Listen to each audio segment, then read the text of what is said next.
सन्निकर्ष संहिता, इस सूत्र के द्वारा संहिता संज्ञा होती है। अर्थात वर्णों के मेल को संधि कहते हैं। तो ये तो सामान्य सी जानकारी होगी संधि के बारे में। सन्निकर्ष किसका होता है? वर्णों का। ठीक है, सन्निकर्ष होता है वर्णों का। अब बात करें संधि के मुख्यतः 3 भेद होते हैं, और वैसे जब भी पूछे तो संधि के 5 भेद हैं। मुख्यतः 3 भेद, मुख्यतः 3 भेद हैं संधि के। पहला है स्वर संधि,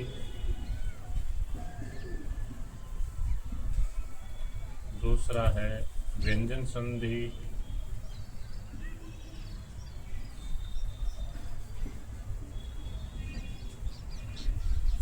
तीसरा है विसर्ग संधि। अब क्योंकि हम बात करते हैं स्वर संधि की, स्वर संधि के बारे में सभी को पता है कि स्वर क्या है और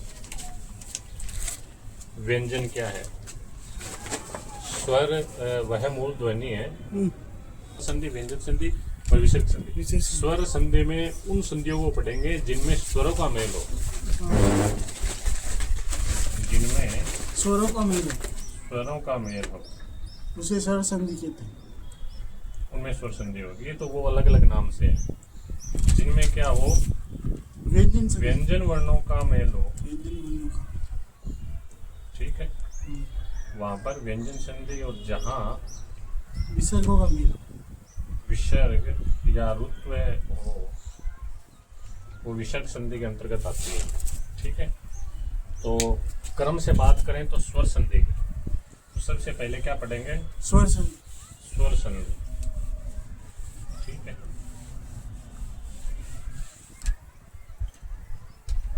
सबसे पहले हम बात करते हैं यण संधि की। किसकी? यण संधि। यण संधि। ये किसके अंतर्गत आती है? स्वर संधि के अंतर्गत। स्वर संधि के अंतर्गत आती है। ठीक है, मुख्य सूत्र कौन सा है इसमें? इको यण सी। इको यणचि। एक स्थाने यण आदेशे अच्छी परे रहते, अच के परे रहते, इक को क्या हो जाता है? यण हो जाता है। ठीक है, अब इक जब हम बात करें माहेश्वरी सूत्रों की, तो अब उनकी यहाँ पर सहायता लेनी होती है। तो प्रत्याहार के द्वारा इक के स्थान पर क्या होगा? यण। यण। इक में क्या क्या आएंगे? ई, उ, उ, ली, ली और लरी। लरी। ठीक है, और यण में क्या क्या आएगा? या, य, व, व, र और ल। ठीक है, हाँ। ये क्या कह रहा है कि इक के स्थान पर यण होगा अच। परे रहने पर। अच यानी स्वर, स्वर के बाद में होने पर।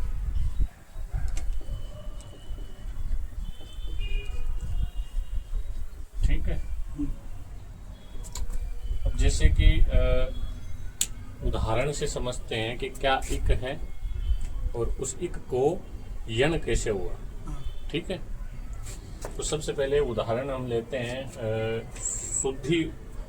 शुद्धि प्लस उपास्य। शुद्धि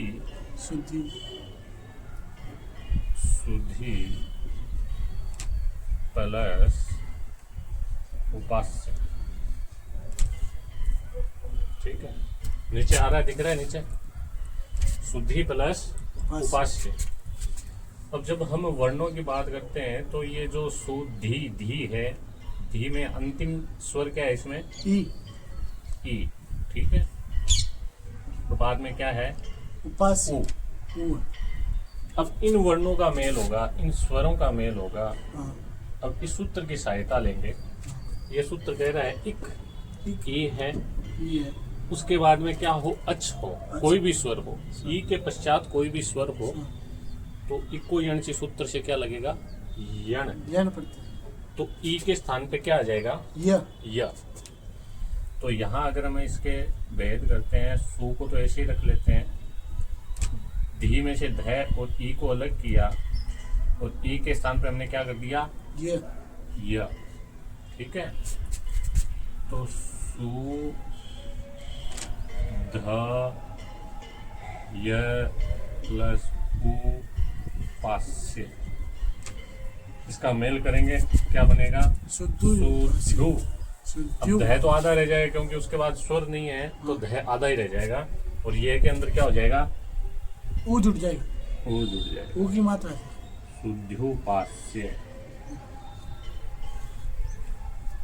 ठीक है, तो इसके अनुसार हम जानेंगे कि यण संधि कैसे होगी, किन किन वर्णों के परे रहते होगी। अब मान लो कि सुधी है प्लस इति है, कौन सी संधि होगी,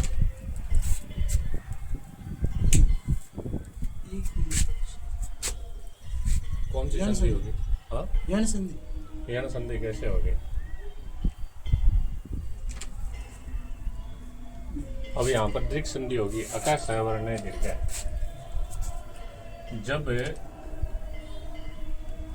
एक ही वर्ण के पश्चात उसी वर्ग का कोई वर्ण हो तो उसको क्या हो जाती है, दीर्घ संधि।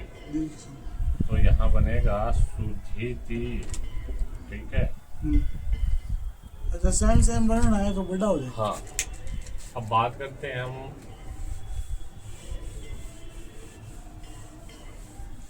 एक और उदाहरण देख करके बात करते हैं। दूसरा उदाहरण लेते हैं इसमें, मधु प्लस आचार्य, मधु प्लस आचार्य।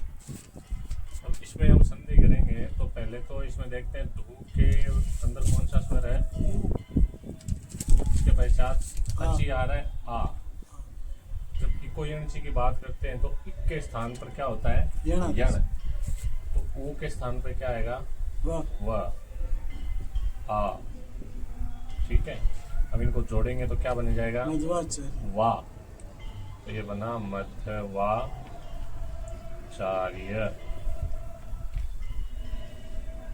क्यों, क्योंकि हमने मैं धू में से मैं धू के अंदर ऊ को अलग कर दिया।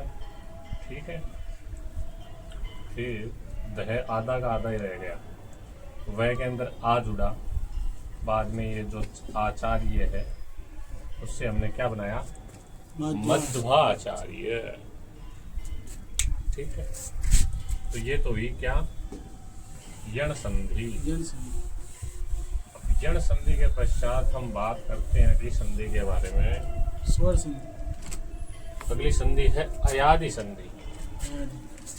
कौन सी संधि है, अयादि संधि। अयादि।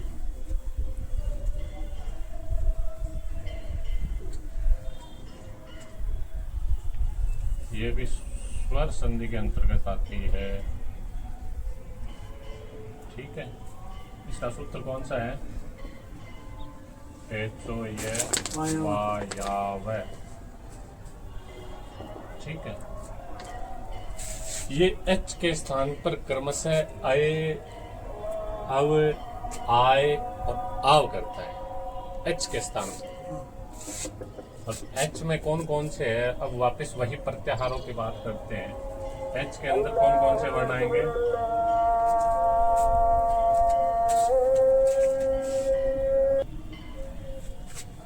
तो एच में कौन कौन से वर्ण आएंगे, ए, ओ, ऐ, औ।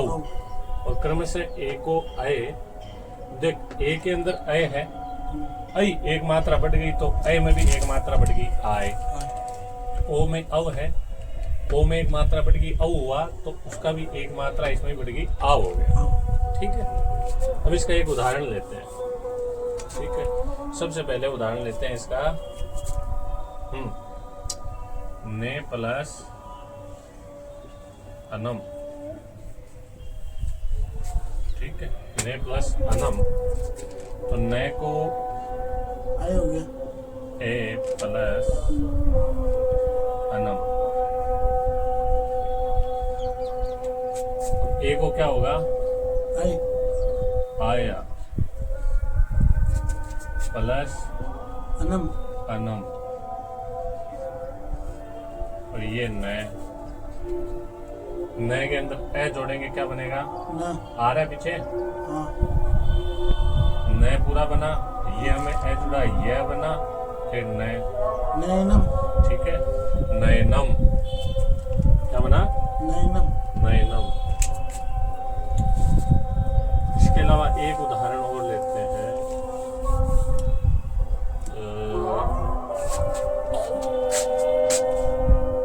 कट जाएगी आवाज। अब देख, ओ के स्थान पे क्या आ रहा है, अब अब ठीक है, तो हम मिलाते हैं इनको।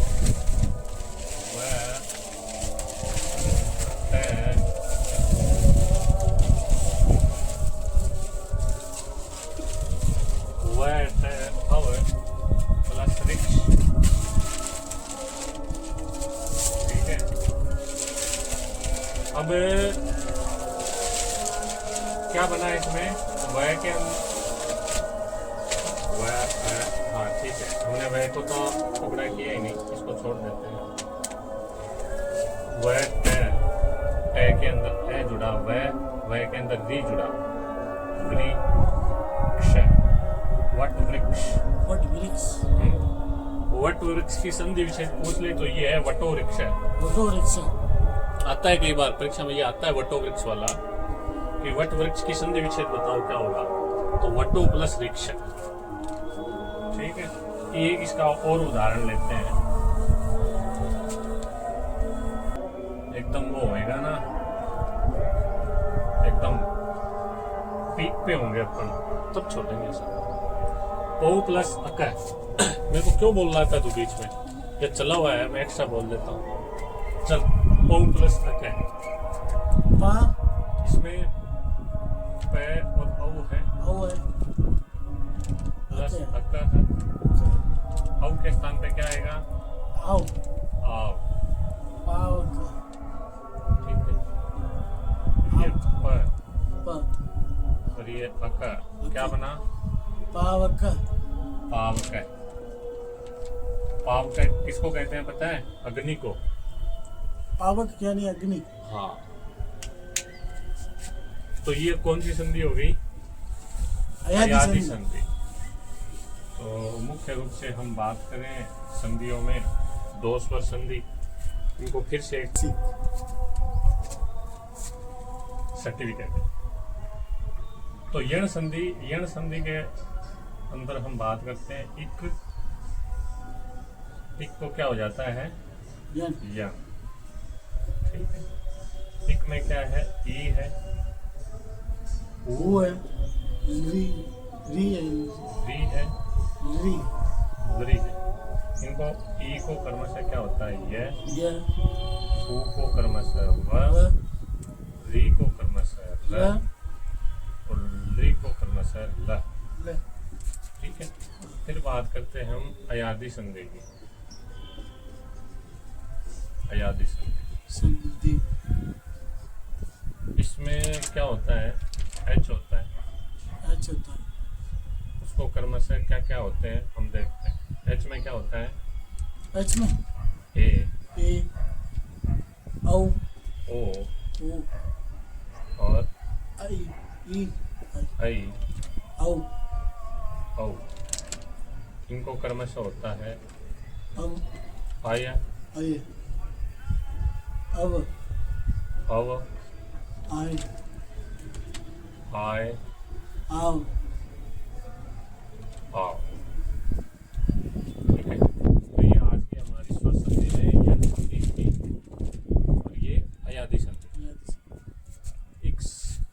के स्थान पर यण, ये कब होगा? जब सामने क्या हो? स्वर अच्छ। अच्छा ठीक हो। अगर समान वर्ग का अच्छ है तो वहां पर यण संधि नहीं होगी, वहां पर दीर्घ संधि हो जाएगी। जैसे कि ई के सामने अगर ई है तो यण संधि नहीं होगी, ऊ के सामने ऊ है तो यण संधि नहीं होगी, री के सामने री है तो यण संधि नहीं होगी। समान वर्ण होने पर संधि यण संधि नहीं होगी। हाँ, दीर्घ संधि हो जाएगी। तो ई के अलावा ई के सामने और कौन सा भी स्वर है तो यण संधि। ठीक है, उससे अलग होना चाहिए। हाँ, यहाँ वो लागू नहीं है। ठीक है, तो ए के सामने कोई भी स्वर हो तो वहां पर क्रमशः ए को ए, ओ को अव, ऐ को आए, औ को आ, आओ ये क्रमशः हो जाते हैं। ठीक है, ओके, आज की संधि हम इतनी।